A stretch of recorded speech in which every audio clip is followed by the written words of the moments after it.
Well, it is now 2 o'clock, so we'll go ahead and get started. I would like to welcome you all to the NRTRC monthly open mic webinar for the month of March.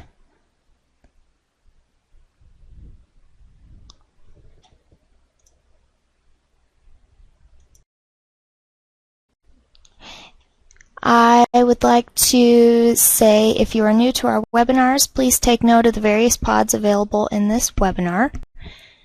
There is a pod to the right which offers web links to sign up for the NRTRC newsletter.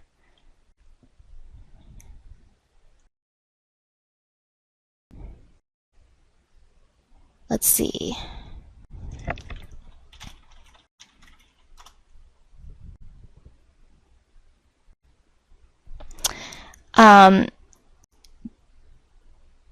The link, sorry, I'm just having some trouble with my sound. There is a pod to the right which offers web links to the sign up for the NRTRC newsletter, past webinar recordings, and we ask that everyone please participate in the webinar satisfaction survey at the conclusion of today's presentation. Below the links, you will find a PDF version of Ron's presentation that you are free to download. The chat window is for any of you that might be experiencing technical problems. If you have a question for Ron about his presentation, please write that in the Q&A pod in the bottom left corner of the screen. To get us started today, I'd like to introduce Ron Emerson, our presenter for this month. Ron currently serves as the Global Director of Healthcare at Polycom. Formerly, he was on the Board of Directors for ATA and the Chair of the Industry Council. With more than 17 years of experience in the healthcare industry, including being an RN and a BSN, he is recognized as being a leader in telehealth after developing a variety of innovative video-based clinical, medical education, and social service applications, earning him the 2010 ATA Industry Council Award for his leadership in the advancement of telehealth. Without any further delay, here is Ron on collaboration in care. All right, thank you very much, Martha. I appreciate it, and I'd like to thank everyone for taking time out of your busy schedules to discuss a little bit more in detail what we are seeing in the healthcare sector. So if you go to the next slide, please. One thing that's clear, I think we're all very aware of, the shift that we're seeing in healthcare. We are moving away from a pure fee-for-service system to a more quality-based, value-based system, and because of that, healthcare organizations are looking for different ways of how to keep given populations healthy, and by doing that, utilizing the least amount of resources, right? And it's actually, it's a big challenge. In my current role as the Global Director of Healthcare at Polycom, I probably meet with 5 or 6 different hospital systems a week. So what I was asked to do today was just to really give an overview of what we're seeing on a national level of how organizations are addressing, and the thought process behind that, of how they're addressing basically healthcare reform. And as we go to the next slide, I think the first thing that we need to look at when we break this down is, most organizations are really looking at it from sort of 3 different levels. I think we're all aware that as of October 1st, accountable care kicked in, and we'll talk a little bit about that. And so there's really 3 different ways that healthcare organizations are trying to address this. The first is what I just mentioned, which is accountable care. And how do we basically decrease 30-day readmissions, all right? And if you look at the data, through accountable care, almost 18% of Medicare patients are readmitted within 30 days. And 13% of those readmissions it's about $12 billion a year that were potentially avoidable. And, the difference now, and a lot of folks ask, well, what's the difference now between this and what we've done traditionally in healthcare with HMOs? HMOs really didn't increase the quality of care, is because, the government is basically sort of sinking its teeth in and saying, what, we're going to make organizations accountable. We're not going to allow them to increase rates, and we're going to penalize if accountability is not there. And, some people would on the other side would argue and say that, historically, other sectors have been able to increase the premiums to basically cover up for the lack of quality in investment in people's health for wellness rather than just focusing on the disease state itself. So 45% of hospitalizations of nursing home patients could have been avoided by preventable treatment, okay, which is about $2.6 billion in Medicare expenditures. 1 in 5 Medicare patients discharged from a hospital are readmitted within 30 days at a cost of $26 billion a year.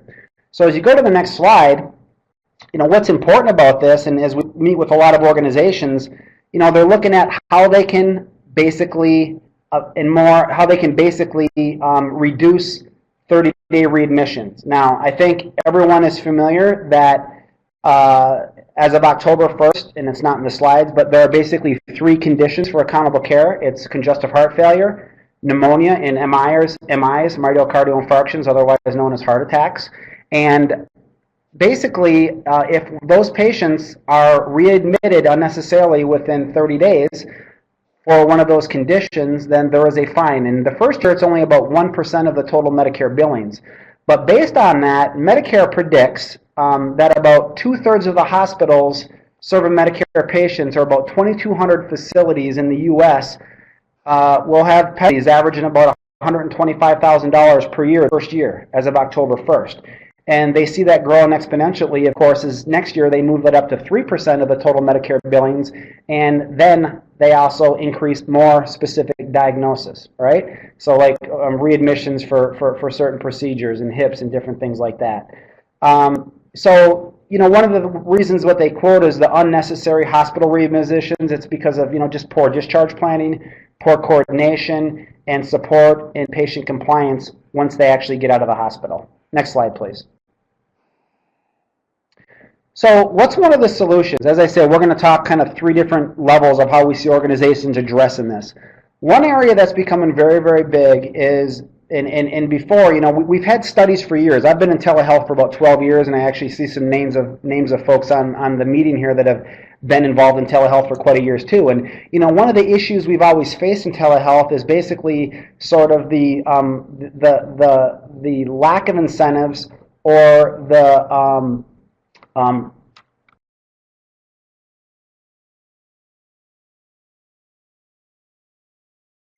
way the doctor sees a patient, or a clinician sees a patient from a distance. The physician might be reimbursed, but what about the facility and the location where the patient is, right? Medicare would provide a facility fee, but of course each state, Medicaid had different laws, and then the privates, right? So sometimes there was sort of a maldistribution of incentives where it really didn't work. But when we look at one area where we have data that we know has traditionally worked, and we have strong data that backs it up, that this is a very effective way to reduce hospitalizations, it's basically home telehealth and remote monitoring. I'm sure a lot of you are familiar with this, and this is something we get asked. When I meet with healthcare administrators every single week, and CEOs and clinicians, they're looking at how they can decrease that 30-day readmission. For those of you that have been in telehealth, you realize that just by using remote monitoring technologies like that's on the screen, by being able to measure a patient's biometric analysis data, we can literally reduce rehospitalizations for congestive heart failure by, the studies go anywhere between 40 to 70%. All right, it depends on which study you look at, but there's some very, very positive evidence out there. Now, what are some of the strategies that the hospitals are using?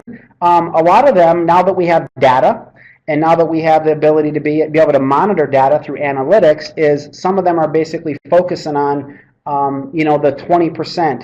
We know that 20% of the sort of chronic illnesses out there and chronic diseases account for 80% of the expenditure of healthcare, and so they focus on those 200 patients that are chronic congestive heart failure patients, right? They focus on those 75 COPDers out there that are continuously being readmitted to the hospital. And by doing that, they're saving a lot of money.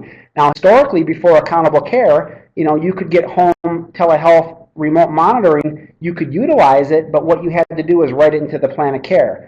Through prospective payment system, it was based on a 60-day episodic period, and of course, you could work it into the plan of care, but you literally could not gain reimbursed for this. So we see this, accountable care, and using this technology as organizations move forward as a very, very viable way and a proven way that there's data that we keep people healthier, okay, and keep them out of the hospital for that 30-day readmit time and the critical times after. Now, when I was asked to give this webinar, they said, so what are you seeing in the industry? What are you really seeing? Just don't give us the fluffy side of it. So here's what I'm really seeing. When I meet with CEOs and everything, a lot of them, honestly, they're at the point now, they're saying, okay, Ron, the reality is this. We know that there's going to be fines. This new law and these new regulations kicked in October 1st, accountable care. So we're not really sure what's going to be less expensive. They won't say this in a group of people, but is it going to be less expensive to purchase the technology and try to keep people out of the hospital, or is it going to be less expensive to just pay the penalty fees that we might incur over the course of the time? Okay, so long story short, we're still sort of in the fill-out phase because these regulations just kicked in October, and a lot of healthcare organizations are planning, and they realize they need to move into the home, and they realize they need to be proactive in the home, but they're sort of just deciding at this point on what the best way to do that is. One of the real advances we've had in this, and why we're excited about it, is when I used to run the network in Maine, we had about 5,000 patients on remote monitoring technology over the course of the time that I was running the network. And, we had some very good results. And like for congestive heart failure, someone's O2 sats are low, they've gained a couple kilos. But we would get this data, but the way we had to react to the data is we literally had to go to the home, get in the car and drive.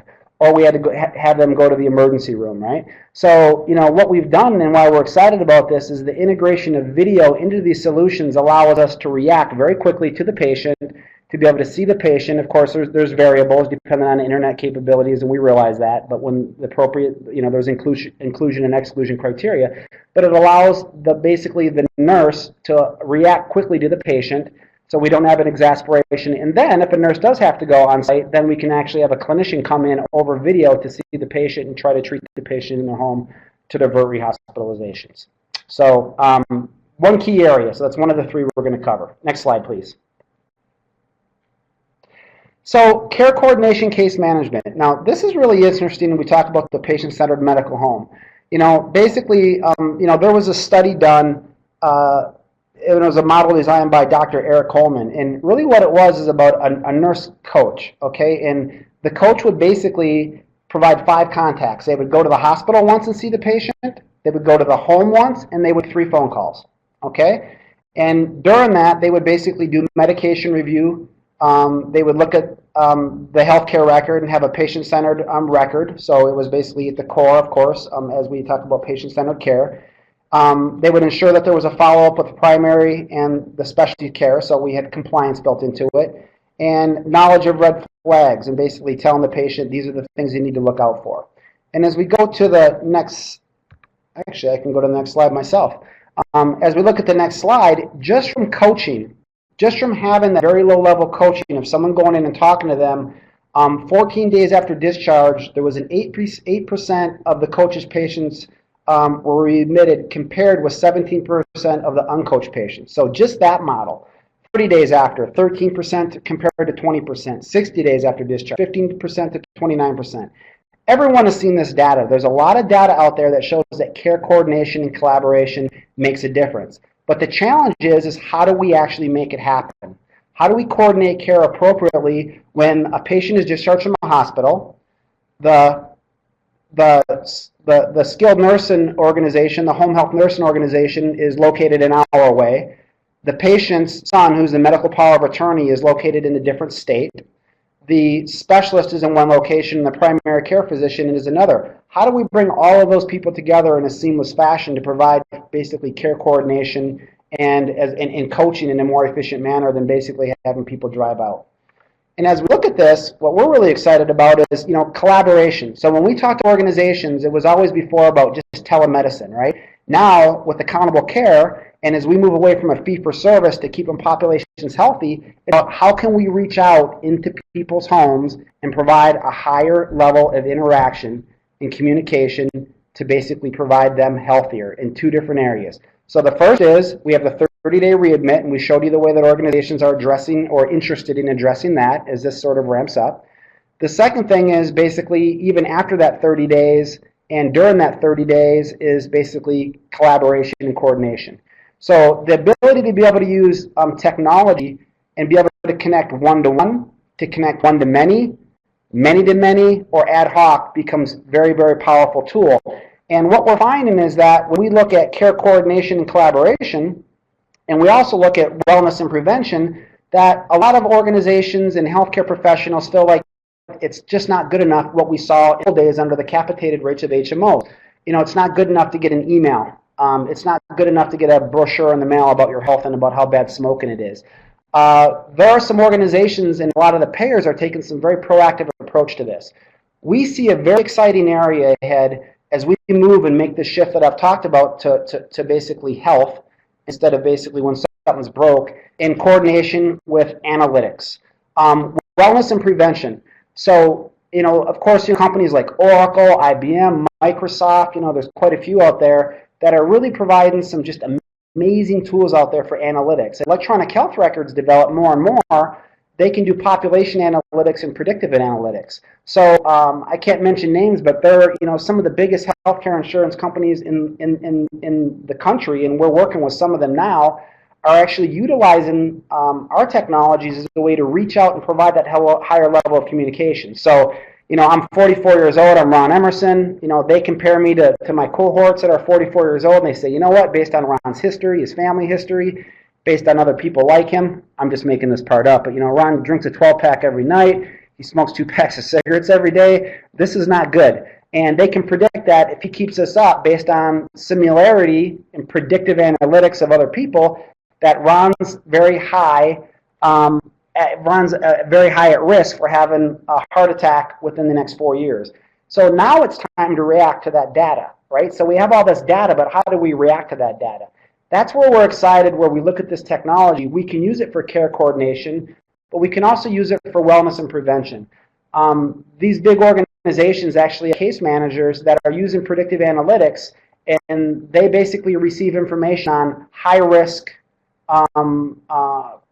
potentially high-risk patients, and they reach out, and they have an initial phone call with them. They send them an email, they click on that email, and it makes a video call where they can talk to a case manager face-to-face and have that initial interaction.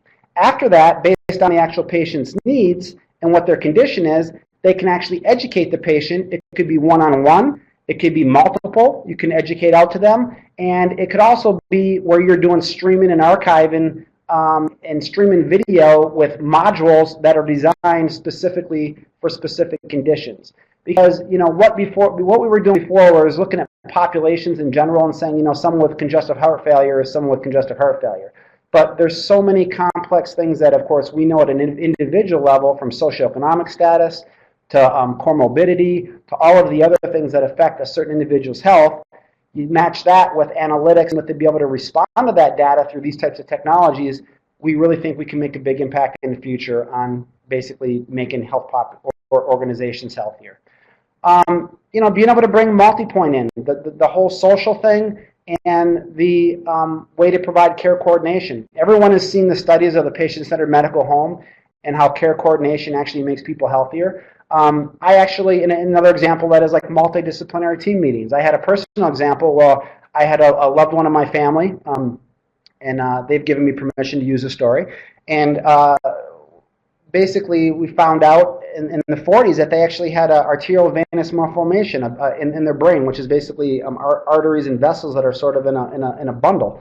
And what happened is, of course, we went to I live in Maine, and we went to the surgeon in Maine, and what do you think the surgeon wanted to do? They wanted to cut it out. And this person was a totally healthy, athletic, was a professional athlete at one time, and it would have left them with left hemiparesis. And thank goodness I have the means, and we have the means to drive them to Mass General in Boston. And the first thing they did is we sat down in a multidisciplinary team, and we had radiation oncologists, we had neurosurgeons, we had just a whole group of people in the room. And basically, they made a decision. They said that was the wrong thing to do. There would have been serious residual effects. And then one of the doctors even said, looking at things like this, the costs in the system as far as as far as rehab, and of course all of the other things that go with it, taking someone who's very productive and making it where they have some difficulties they otherwise didn't have. But because we were able to do that, why can't we do some things over technology? That perfect example of care coordination and multidisciplinary team meetings and how we can bring and have better results in the end. Case management and discharge planning. This is the most complicated ones. One of the biggest issues, as we do this handoff in healthcare, there's a lot of studies. Everyone has heard about the study that was done by the World Health Organization quite a few years ago that 80% of medical errors are a result of a breakdown in communication. I'm sure most of you have seen that. And that goes down to case management and discharge planning. How do we support the patient once at home and provide live video sessions? Now, I know as we look at the cohort we're generally working with, we have 77 million baby boomers coming of senior age. A lot of folks are like, okay, how many, it's kind of funny. I had someone ask me, like, yeah, I could see my 90-year-old grandmother whipping out her iPhone 5 and downloading an app on it so we can do video. That's not the way it works, right? These technologies have to be where you can basically send a message to any device. And if they don't have those devices or the internet, then the phone has to be an option, right? But we do have the technology and the means are there where we can provide that higher level of interaction. And as we move more and more to quality and away from fee-for-service, there's going to be a vested interest. There's going to be incentives for healthcare organizations on the provider side, which is most of you, and on the payer side to take that next step and move forward. We covered that. One thing I will talk about that continues to be there, is just looking at telemedicine, right? So we're really talking about three different areas. We're talking not just about telemedicine, but we're talking about the 30-day readmissions. How did we decrease that? A lot of organizations are interested in remote monitoring and video integrated into that so they can react on the data and divert unnecessary rehospitalizations, right? And focusing on their sickest cohort of people, because we can't do it with everyone. It just doesn't scale. The second thing is, how can we utilize that technology for basically case management? So how can we reach out and coordinate care, the patient-centered medical home, and basically just compliance and ensure people are following up on their appointments and all the other things, but doing it in a higher level than the other. The other one is wellness and prevention. Even past that 30-day, and this is for a lot of the payers, but as we move more, the providers will be interested in this. How do we keep given populations healthy when we're rated on the quality? And we have the data now that actually can show and, of course, measure these things that we couldn't measure in the past.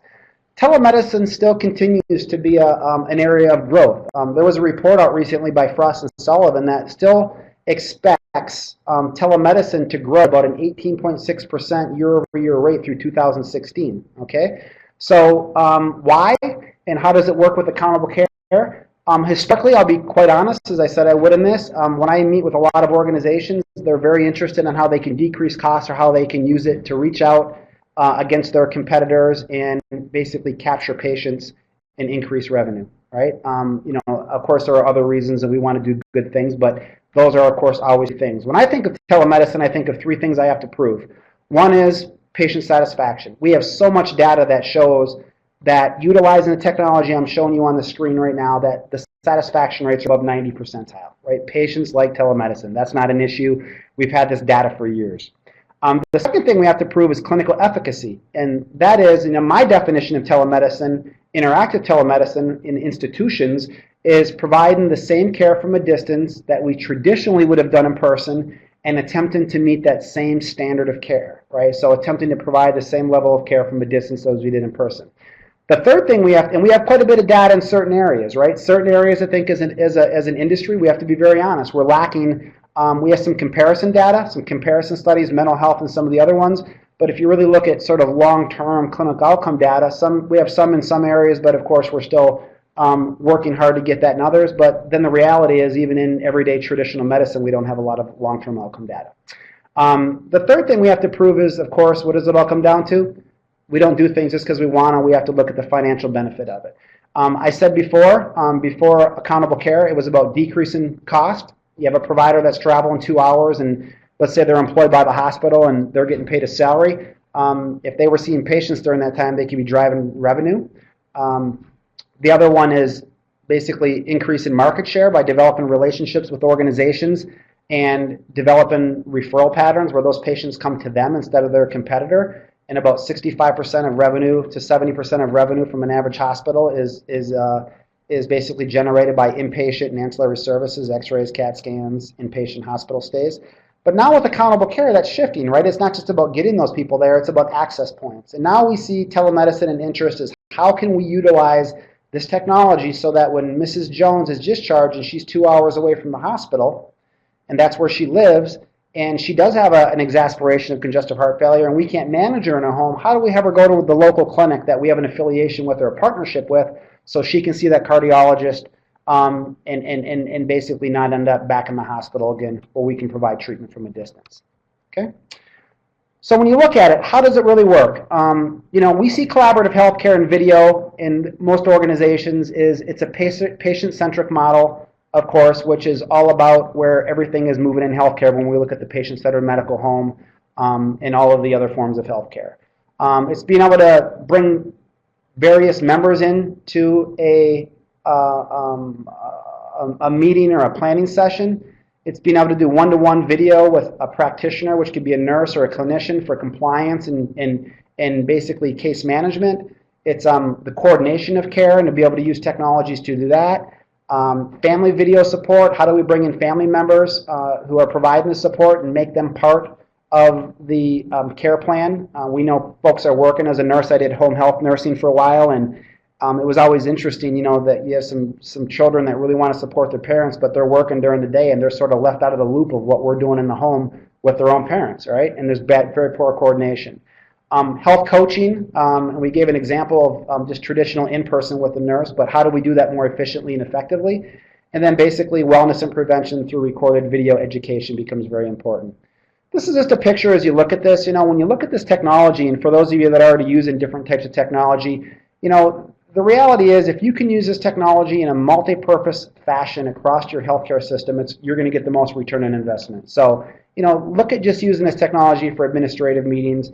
Look at using it for medical education to providers, internal trainings, and then also use that same technology for wellness and prevention, right, out to patients in their homes. And that's the big change we're seeing. Before, it was all about connecting from the home or from the hospital to the clinic, the hospital to the hospital, the hospital to the skilled nursing facility. Now it's how do we reach across the continuum of care in that geographical area to people at the point of care, which now, as we all know, is moving to the home. Summary. Unnecessary hospitalizations can be reduced or avoided with better care coordination and remote technologies. And that's proven with study after study. We just haven't had the incentives before because the people that would, the bucket of money that would pay for home health remote monitoring wasn't coming out of the same bucket from the insurance company or Medicare or whoever who would benefit from the 40 to 70% readmissions, right? So we had a disalignment of incentives, like I said before. Predictive analytics and technology. We see this. It's just not when someone's broke we need to focus. It's basically how do we provide those high-risk patients that are on the wrong path and hopefully reach them through prevention and wellness and educate them and take advantage of collaboration tools to basically provide an overall healthier population, which we're going to be measured on as healthcare continues to move in that direction. Collaborative healthcare video solutions enables continuous patient-centered care. So this is about, care coordination. We know we need to do it. We have data, which basically shows who we need to coordinate better on and provide dual care, but we're still struggling of how to get that practically done. Now, is this a silver bullet? No, but this is going to help, and I know a lot of you that live in Montana and some of the other states and rural areas are like, yeah, this sounds great, but you don't know the places I go to. I live in Maine and I go to rural areas too, so is it perfect? No, but are there a lot of situations where we can utilize this technology now as we continue to get more 3G and 4G and roll things out? The answer is yes, and it's been proven. And also, telemedicine provides an efficient way to increase access points, and we think access points is the key. It's not doing the same thing we've traditionally done. It's how can we basically do things and increase access to patients that otherwise wouldn't be able to come in and would have basically a deterioration of their condition and would end up in the hospital unnecessarily, which is, for the patient, it's not nice. For the overall cost of healthcare, it's not nice. I'm in Phoenix right now, and I live in Maine, and it was interesting. And if you haven't read it yet, some of you probably have, but I get Time Magazine, and there was that article in there. It was called "The Bitter Pill." It was a section on that, and I read the whole thing, and it was very, very interesting to get a different perspective on our healthcare system. And of course, we all know the numbers. We spend 17%, almost 20% of our gross domestic product. We spend twice as much as the next developed country, and our outcomes are basically the same or worse. So we realize we need to do things differently, and we see technology in the right situations playing a role in that. So, Martha, that concludes my presentation, and I'm open for questions if anyone has any. Want to type any in? Great, thanks, Ron. If anybody does have any questions, there's a Q&A box at the bottom left that you can type any questions in. We'll give you a few minutes to do that.